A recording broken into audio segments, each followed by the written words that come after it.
வணக்கம். இன்றைக்கி நம்ம ரவா தோசை மிக்ஸ் எப்படி செய்யுதுன்னு பார்க்கலாம்.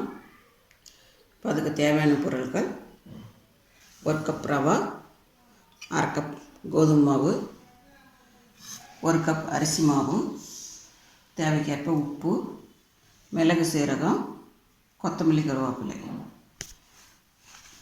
தோசை சுடுறதுக்கு தேவையான ஆயில்.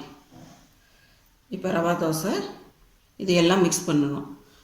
ரவை, அரிசி மாவு, கோதுமை மாவு எல்லாம் மிக்ஸ் பண்ணி உப்பும் போட்டு இந்த மிளகு, சீரகம், கொத்தமல்லி, கருவேப்பிலை எல்லாம் போட்டு மிக்ஸ் பண்ணிடணும். இப்போ இது எல்லாம் ரவை, அரிசி மாவு, கோதுமை மாவு எல்லாம் மிக்ஸ் பண்ணி இந்த பதத்துக்கு கரைக்கணும். கரைச்சி 20 நிமிஷம் ஊற வைக்கணும். இதில் சில பேருக்கு தயிர் போட்டால் மோர் கலந்து பிடிக்கும். மோர் தேவைன்றவங்க கலந்துக்கலாம், இல்லைன்னா தேவையில்லை. ஒரு 20 நிமிஷம் கழித்து தோசை ஊற்றிங்கன்னா ருசியான ரவா தோசை. இப்போ ரவா மிக்ஸ் போட்டு கரைச்சி ஊற வச்சோம். 20 நிமிஷம் ஆகிடுச்சு. நல்லா லிக்விடாக இருக்கிற வரைக்கும் நல்ல மொறுமொறுன்னு தோசை வரும்.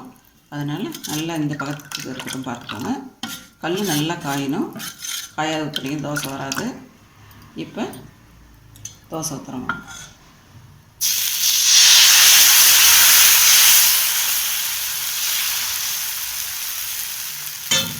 இப்படி ஓட்ட ஓட்டையாக வரணும் தோசை. இது கூட ஆயில் எடுத்துக்கலாம்.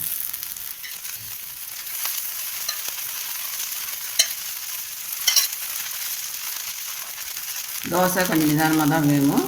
இப்போ கொஞ்சம் இதானோடனே கொஞ்சம் சிம்மில் வச்சுருங்க, இல்லாட்டி கறியிடும். கொஞ்சம் தீ குறைச்சி வச்சுங்க.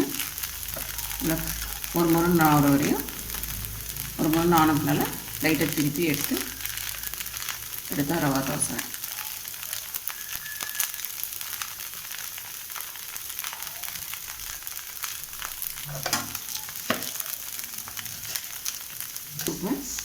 நல்லா குக்காயிடுச்சு தோசை.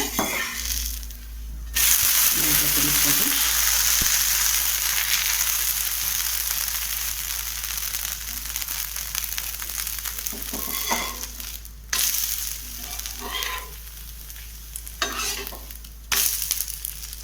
இப்போ ரவா தோசை ரெடி.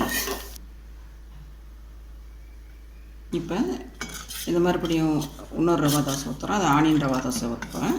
எப்படின்னு பாருங்கள். ஒவ்வொரு தரையும் இப்படி கலக்கி தான் எடுக்கணும். அப்படியே எடுக்கக்கூடாது. நல்லா அடி வரையும் கலக்கி விட்டு எடுக்கணும். நல்லா தீ ஃபுல்லாக வச்சு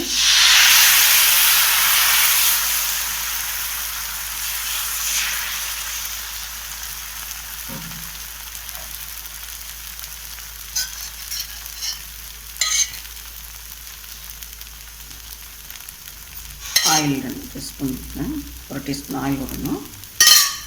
இது மேலே இதில் நிறைய வெங்காயம் போட முடியாது. கொஞ்சமாக வெங்காயம் தூவணும்.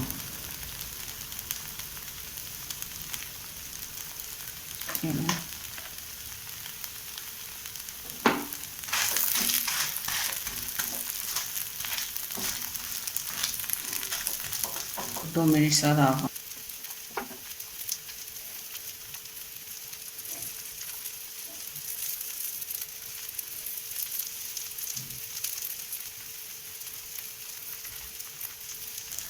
கொஞ்சம் தீ சிம்மில் வச்சுருங்க, இல்லாட்டி தோசை தீஞ்சு போயிடும். இன்னும் கொஞ்சம் நேரம் வேகணும்.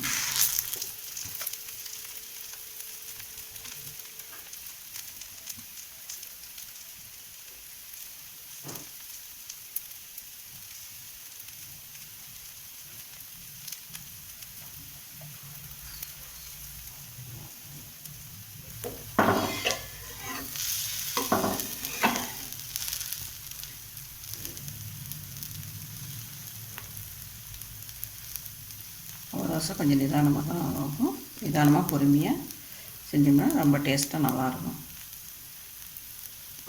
இப்போ கறி அடித்து லைட்டாக போடுங்க.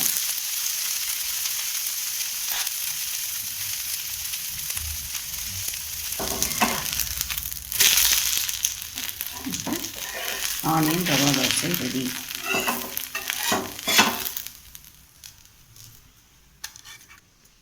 இப்போ ருசியான ரவா தோசை ரெடி. ஆனியன் ரவா தோசை, சாதா ரவா தோசை ரெடியாக இருக்குது. இதுக்கு தக்காளி சட்னி, பொட்டுக்கடலை சட்னி இருக்குது. ரொம்ப டேஸ்ட்டாக இருக்கும். சாப்பிட போகலாங்களா? சாப்பிட்டு எப்படி இருக்குதுன்னு சொல்லுங்கள். சட்னி எப்படி செய்கிறதுன்னு நான் வீடியோவில் போட்டிருக்கேன், அதையும் பாருங்கள். எல்லா வகை சட்னியும் அதில் எப்படி செய்யலாம்னு போட்டிருக்கேன், அதை நீங்கள் பாருங்கள்.